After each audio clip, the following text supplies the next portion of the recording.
Γεια σας, είμαι η Έλενα Τσιμπουκλίδου. Όλοι μιλάνε για σωστή επικοινωνία στη σχέση...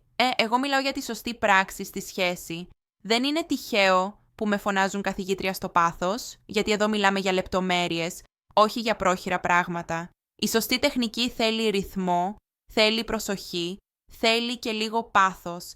Δεν πας να το κάνεις σαν να βιάζεσαι να προλάβεις το λεωφορείο.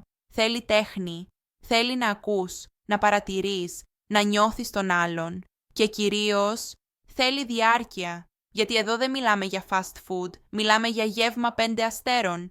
Κι όσο για μένα, εγώ δεν κάνω απλά πράξη, εγώ δίνω masterclass.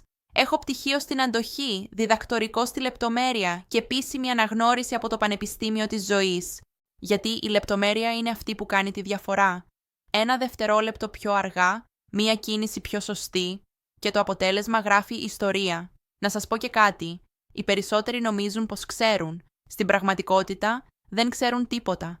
Και όταν έρχονται σε μένα για μάθημα, φεύγουν άλλοι άνθρωποι. Γιατί εγώ δεν μιλάω θεωρητικά. Εγώ δείχνω στην πράξη πώς γίνεται η σωστή τέχνη της απόλαυσης. Και όπως λέω πάντα, άλλοι ψάχνουν το νόημα της ζωής, εγώ το βρήκα ήδη και το κάνω επιστήμη.